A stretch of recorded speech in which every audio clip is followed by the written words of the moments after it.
Before I get into the lesson, as you know, this will be the last time me and Hayden are here, or at least while we're at Bear Valley, of course. We are planning to visit whenever we're in Colorado, but for now, this will be the last time for a while. And both Hayden and I wanted to really express our thanks for this congregation. You all have been very good to us. We're especially thankful for the gifts that we received for our wedding and just everything you guys have really done for us. And you've always been a really encouraging group, and we really appreciate that. So we all love to rest. In fact, Hayden and I were talking earlier, and we said, wow, that rest we get after Sunday morning is always really nice, that nap that we get. And some people, they like to have some rest during the sermon. I hope that's not the case today. But if you are someone that maybe you don't have to work on the weekends, you love it whenever Saturday comes up because you're working Monday through Friday, you're working hard, and then Saturday comes up, you don't have to set the alarm clock. Sometimes if you have kids in the house, they are your alarm clock. But you love that Saturday, and likewise when we're in school, I love going to school at Bear Valley. I love getting to learn so much every single day and to prepare for ministry. But I love Saturdays whenever I don't have to worry about waking up early and getting to school on time and making sure I'm organized. I can just kind of kick my feet back. We all love to rest. And as Christians, God has a rest for us. In the book of Hebrews, there are 3 different kinds of rest that are described. There is God's rest from His creation. There is the rest that God had in store for the Israelites in the land of Canaan. And then there's our eternal rest, the rest that is for the Christian. And when you look at the book of Hebrews, we see that the writer of Hebrews is exhorting this group, and it seems to be that these are Jewish Christians who are considering abandoning Christianity. And the writer of Hebrews is trying to show them why Christ is better. And he goes through the text and he uses several different Old Testament passages, and he basically preaches Jesus. Jesus is better. And one of the things he encourages them is to continue to strive for the better rest. And when I use the term better rest, what I'm talking about is the eternal rest for the Christian. And so this evening, there's several things we could have done with this, but this evening I want to share with you 2 ways we strive for that eternal rest. The first way we strive for that eternal rest is by hearing what God has said. Turn over to Hebrews chapter 1. Hebrews, very first chapter. We're going to look at verses 1 and 2. Hebrews 1, 1 and 2. It says, God, after He spoke long ago to the fathers and the prophets in many portions and in many ways, in these last days God has spoken to us in His Son, whom He appointed heir of all things, through whom also He made the world. So this passage contrasts several different things. It contrasts how God spoke, and it contrasts when God spoke, and it contrasts to whom God spoke. So previously, God spoke long ago, and this is talking about the times of the Old Testament. And He spoke to the fathers. Whenever it says fathers, it's referring to the Israelites of old. And He spoke to them through the prophets. And then it says this word, in these last days. And this is very similar to chapter 2, verse 5, where it says the world to come. That's kind of playing off of each other. These last days in the world to come is the Messianic age. That was the age that the Christians live in. That's the age that we're in today, just like these Jewish Christians who are the recipients of Hebrews was in the last days. This is the Messianic age. And now God speaks to us through His Son. And in fact, what's interesting and what I learned when I studied this, when I look at the Greek text, typically you know that son is referring to Jesus if there's an article. But in this verse, there is no article. So how do we know this is Jesus? 1 verse 5 says, "For to which of the angels did he ever say, 'You are my son, today I have begotten you, and again I will be a father to him, and he shall be a son to me'?" That tells us, that name tells us that that is Jesus. So our translations got it right by capitalizing that S, but sometimes you have to be careful because some translations don't always get that part right. And so we know that God has spoken to us through Jesus. That is the way he chose to speak. Now the question then becomes for us, are we going to listen? Are we going to listen to this message? Because if we're truly going to go after that eternal rest, we have to be willing to hear that message. That message that Jesus, the perfect man, came to this earth and died and was resurrected so that we could be saved. Because if we hear that and we understand that, that should give us motivation to not walk away from that. We can't ignore this message, or we're not going to get that eternal rest that we're so desperately striving for. Okay, so now I also want to turn our attention to Hebrews chapter 3. And I want us to look at verses 7 through 11. Hebrews 3, verses 7 through 11. It says, "Therefore, just as the Holy Spirit says, 'Today, if you hear his voice, do not harden your hearts as when they provoked me, as in the days of trial in the wilderness, where your fathers tried me by testing me and saw my works for 40 years. Therefore, I was angry with this generation and said, they always go astray in their hearts. As they did not know my ways, as I swore my wrath, they shall not enter my rest.'" So this is one of those times where the writer of Hebrews brings out an Old Testament passage, and he's bringing out Psalm 95, verses 7 through 11. I always find it kind of cool that just as those verses are 7 through 11, this verses are 7 through 11, so it makes it kind of easy to remember. But so what goes along with hearing how God has spoken to us, we cannot harden our hearts. We can't be disobedient. We can't lack faith in this kind of situation.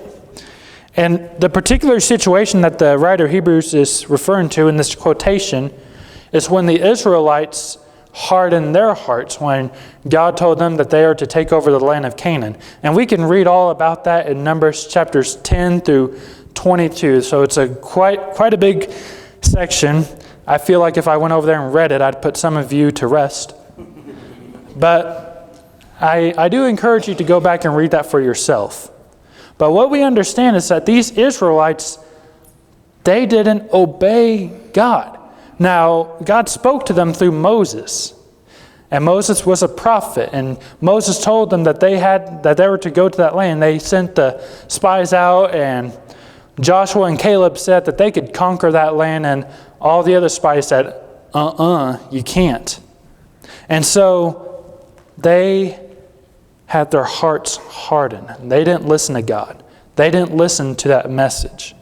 And the text describes it as provoking God. That's how bad this was. God was angry because they did not listen. What was the result? They did not enter his rest. In fact, I want you to notice verse 15. It says, while it said, "Today, if you hear his voice, do not harden your hearts, as when they provoked me." We have to be careful, because when we have this message given to us and we don't listen to what God has communicated to us, then we are provoking God. Is that something you want to be guilty of? I know for sure I don't. If we're provoking the one that is offering us this eternal rest, this better rest, I don't think I want to provoke him. I really don't. But also, I want you to notice chapter 4, verses 1 and 2. It says, "Therefore, let us fear if, while a promise remains of entering his rest, Any one of you seem to have come short of it. For indeed we have had good news preached to us, just as they also. But the word they heard did not profit them, because it was not united by faith in those who heard. So what we understand is, just as there's a rest for the Israelites, there's a rest for us. And just like the Israelites fell short of their rest, they were in that wilderness for 40 years, and that hardened heart, that generation of the Israelites who had a hard heart, they had to pass away. In the same way, we can come short of our rest if we don't listen. Brothers and sisters, it's so important that we listen. And it seems as though maybe these Jewish Christians, they had a hard time listening. Maybe they were so caught up in some persecution that they were going through. And maybe their hearts were starting to become hard too. And the writer of Hebrews is saying, if you guys continue down this path, you're going to be like those Israelites. And like those Israelites, in verse 2, we have had good news preached to us, haven't we? I mean, this is the best news. This is the news that, you know what? Your life on earth may be hard. Even if you never face persecution in your life, you're going to have loved ones that die. You're going to have people disappoint you. You're going to have hardships in your jobs. You're going to grow old. And as you grow old, you're going to suffer. Your body's going to ache. You're going to start losing some functions. Maybe over time, your eyes grow weak or your ears grow weak. Maybe there's a time where, it seems like you may have to be in and out of the hospital because your body's growing old and it's becoming fragile. And, that is what happens on this earth. But there is an eternal rest where you don't have to worry about that anymore. And this eternal rest, sometimes it's so hard to think about this idea of eternal. Because where there's eternal, there's no time. And time governs our lives so much, doesn't it? It's so much of our lives are dictated by time. Time determines how long I'm in school. Time determines when I eat lunch, But this eternal rest, there's none of that. And so we can fall short of that. But we have that good news preached to us. And if we don't listen to what God has said, if we don't listen to what His Son has communicated to us, then we're not going to get that rest. And that good news that was preached to us is completely meaningless. So, what we must understand is that we must be willing to hear. Now, I'm sure I've talked to you several times about my teenage years. And me and Hayden were actually talking. She was telling me, don't tell our kids how stubborn as a teenager you are. They might be as stubborn as you were, I was a stubborn kid, and they'll probably be stubborn either way. It doesn't really matter. But I would always fail to listen to my dad, and I was one of those teenagers that thought that I knew everything, and he didn't know anything. I was one of those kids. But I was really missing out on my life being easier. There's so many problems in my teenage years, and so many times I was stressed out, that if I would just listen to my dad, then I would have been okay. For example, homework. My dad would always tell me, as soon as you get home, just take care of your homework. I didn't like to do that when I got home. I wanted to go play video games, or I wanted to go outside and run or something.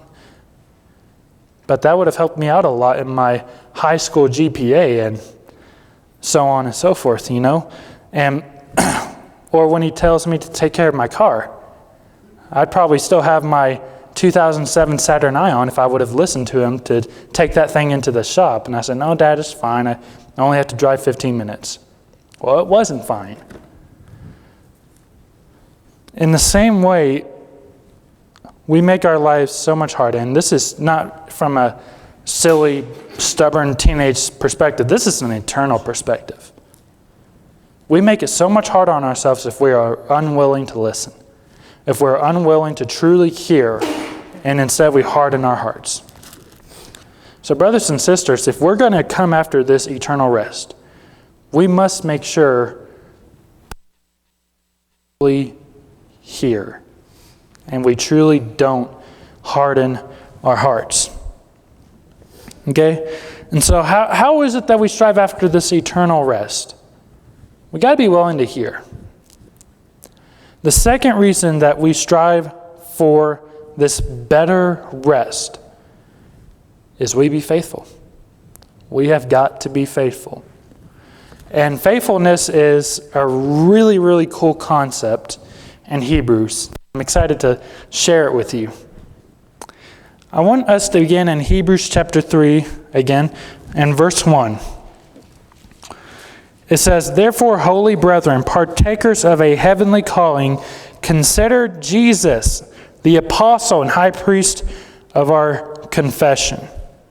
And so one of the things that is sort of a thread throughout Hebrews is this idea of holding fast to our confession. And I bring up 3 verse 1 first because we have to understand that Jesus is our confession. And I'm not just talking about when we're baptized and we say, Jesus is my Lord. Jesus is always our confession. It's not a single one-time event. It is a lifetime.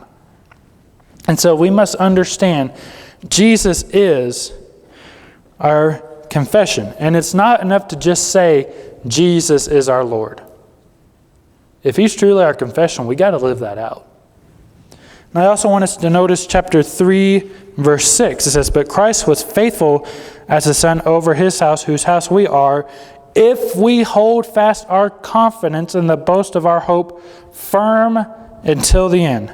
So now we see this concept of holding fast that confession. We're holding fast the confession of Christ. And in a sense, Jesus held fast His confession. That He was to come to this earth and die for us, and that He would be resurrected.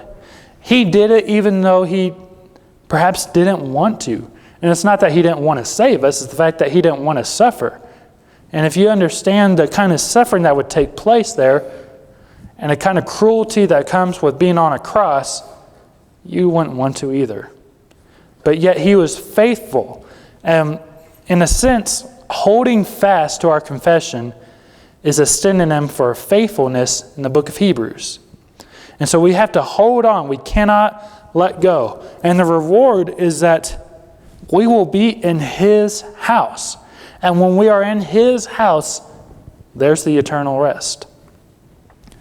And so we have to hold on to this. We cannot let go. And these Jewish Christians that were hearing this message, maybe they weren't holding fast their confession. Maybe they were growing weary and they were starting to let go. They were starting to lose their grip. And the writer of Hebrews says, you can't let go of that confession.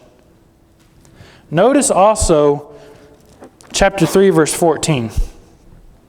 It says, "For we have become partakers of Christ." That same word for partakers was also used in verse 1. "If we hold fast the beginning of our assurance firm until the end."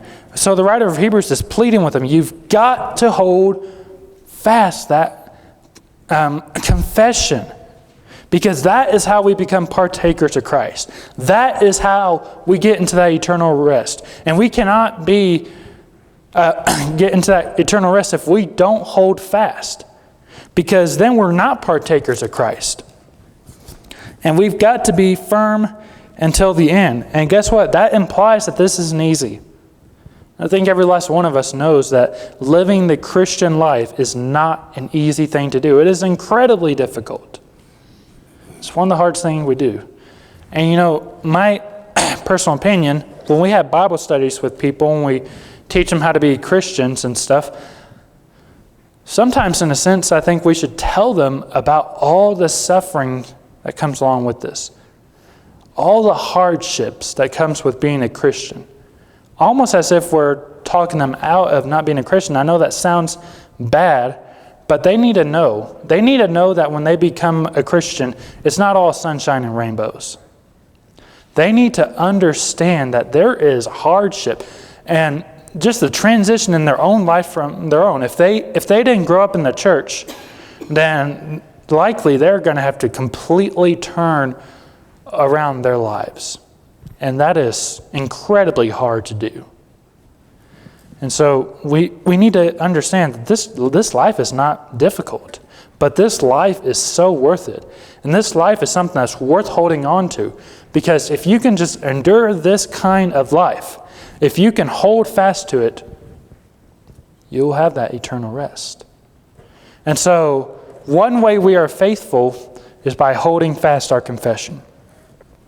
Another way we're faithful is by having endurance. Now turn over to Hebrews chapter 10. Hebrews chapter 10, and we're going to read verses 34 through 36. Hebrews 10, 34 through 36. It says this: "For you showed sympathy to the prisoners and accepted joyfully to the seizure of your property, knowing that you have for yourselves a better possession and a lasting one. Therefore, do not throw away your confidence, which has a great reward. For you have need of endurance, so that when you have done the will of God, you may receive what was promised." You notice that phrase in verse 36, "For you have need of endurance." So another synonym for faithfulness in the book of Hebrews is endurance. And this really pops up within chapters 10 through 12. The idea of endurance. And this is the idea that you're going to hold on until the very, very end. And it's very similar to holding fast. You're not going to let go. You are going to strive for that eternal rest until you finally get there. Why? In verse 34, it says that there is a better possession. In verse 35, it says that we shouldn't throw away our confidence. Our confidence is the promise that God has made to us, that we will have that eternal rest if we're obedient to Him and we live our lives the way He wants us to, and we never give up. And the rest of 35 is that great reward. That great reward is that eternal rest. And then verse 36, the result of having endurance is that you will receive the thing that God has promised. You will receive that eternal rest. But you have to strive for it. And you know, when I was in high school, I ran long distance and track. And I ran the 2-mile race. I ran the 1-mile race. I ran the 800 meters. So if you've ran track before, it may be called the 880. And that was basically, it's a half-mile race. And those races were incredibly tough, especially the 800-meter race, the half-mile race, because it's basically a long sprint. And so you have to maintain, you have to go 2 laps around, and it's tough. And if you wanted to be really good in track, the 1-mile and 2-mile races might as well have been a sprint too. Because the other guys that were competing for state championships, they could do that. They had endurance. And I remember when I would work out in track, an easy workout for me was running for 45 minutes. That was where I had to keep my heart rate up, and I'm not sprinting, of course, because I'll never make it 45 minutes. But I'm running at a good pace. It's fast enough to where I struggle to talk. That was an easy workout for me. And so I kind of relate that to this idea of endurance, because running is hard. If you want to get better at it, you have to run and run and run. And I can tell you right now, I can't run nearly as well as I could when I was in high school. Partly because 40 pounds has come in and helped slow me down. But just as running those races is incredibly hard. Running this race that we have on this earth, it is hard. That's why it's described as having endurance. We need to have that endurance to be faithful. We need to have that endurance to strive for that eternal rest. But I also want us to turn over to Hebrews chapter 12. Hebrews chapter 12, we're going to read verses 1 through 3. It says, "Therefore, since we have so great a cloud of witnesses surrounding us, let us lay aside every encumbrance and the sin which so easily entangles us, and let us run with endurance the race that is set before us, fixing our eyes on Jesus, the author and perfecter of faith, who for the joy set before him endured the cross, despising the shame, and has sat down at the right hand of the throne of God. For consider him who has endured such hostility by sinners against himself, so that you will not grow weary and lose heart." In verse 1, it describes this great cloud of witnesses. Who are they? They are the people that are the righteous people in Hebrews chapter 11. They are the righteous who has lived by faith. And I could have constructed this sermon on striving for the eternal race just by going through each of those individuals. But they are looking down on us now, watching our race. And they are the same kind of people that they strived and they never gave up and they had that endurance. But the ultimate example of endurance is our Lord Jesus Christ. That is why in verse 2 it tells us to fix our eyes upon him. He is our example. He is our model. He is what we are striving to be. Because he endured so much and he never gave up.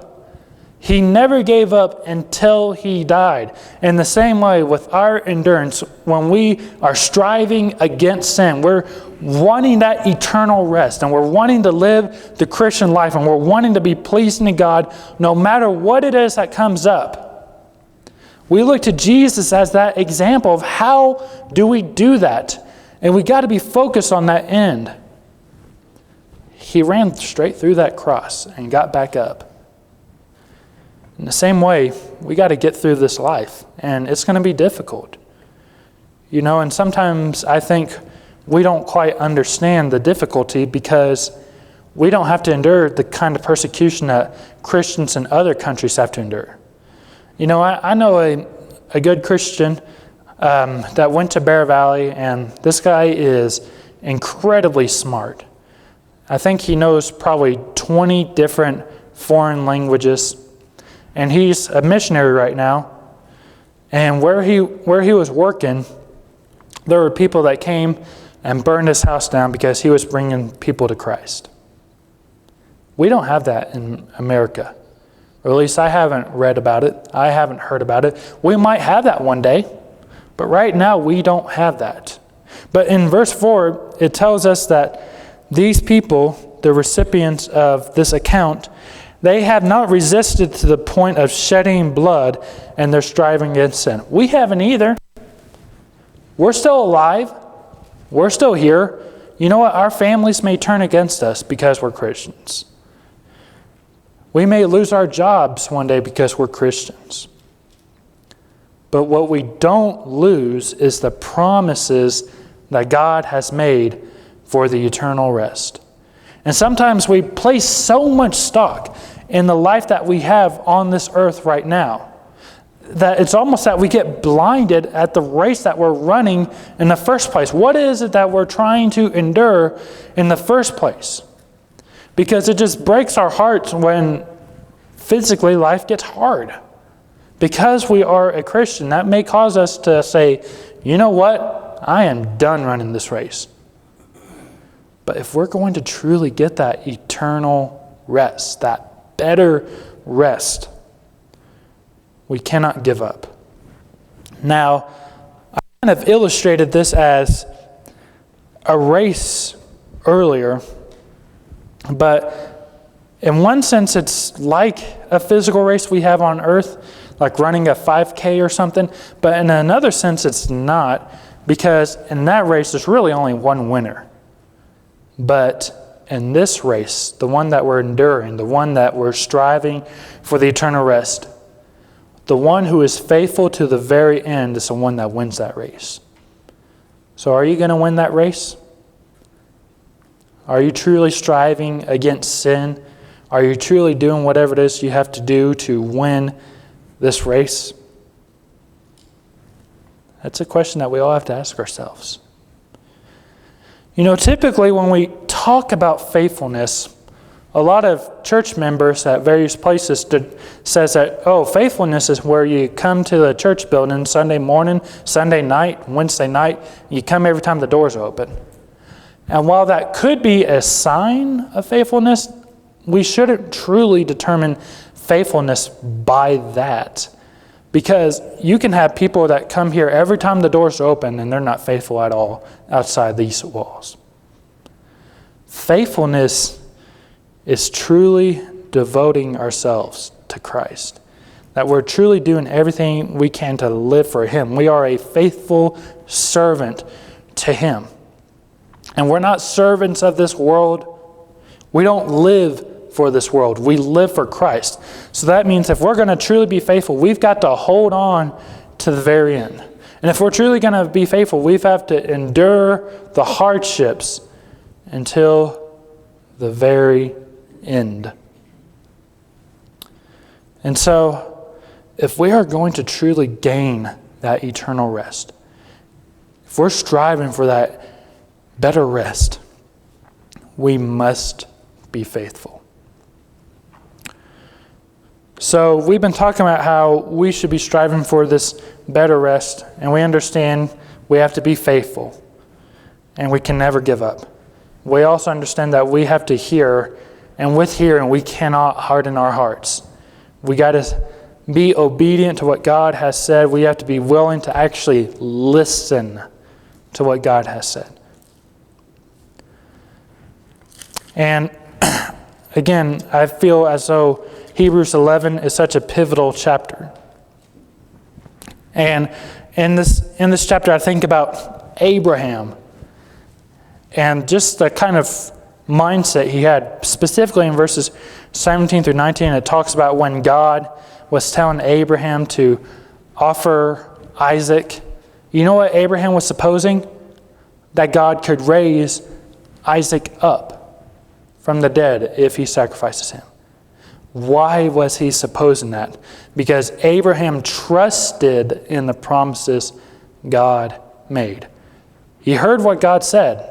He heard the promises that God made, but he also heard that command to go offer Isaac. He didn't harden his heart. And in the same way, he went to offer him, and he was going to be obedient. He was going to be faithful. You think he wanted to offer his son? Of course not. I mean, this man, he is well over 100 at this point. And this is his only son that he's had through Sarah. Now, he's also had Ishmael, but this was the prized son, the one that was going to bring about this great nation that God was promising him. And when I read about that, that gives me so much more assurance. I feel as though Hebrews 11 could be one of the most assuring passages in the entire New Testament, because it's example after example of this one pattern. God promises something. The people that are righteous, they live by faith and they hold on to that promise and they never give up. And they believe God and they show it in their lives. And then God fulfills that promise. That is what God is going to do with us. He has promised us that eternal rest. And brothers and sisters, I'm encouraging you now to not give up. Don't turn away from Christianity, because Buddha can't save you. And no other religion can save you. Islam cannot save you. Only Christ can save you. But at the same time, don't lose heart and don't grow weary in this race. Because that old sinful life that you may have had before, it's here today and gone tomorrow. And then what are you left with? you're left without the eternal rest. We want this rest, every last one of us. If you didn't want this rest, then why else would you come here? Why else would you come to assemble and to sing songs to God and to pray and to hear His message? We all want this rest. And maybe you're someone that you've grown weary in your striving. That you're trying hard and you're growing weary, you're getting tired. And you need some prayer, you need some encouragement. Well, we want to offer that now. So if there's any need that you have, come forward as we stand and sing.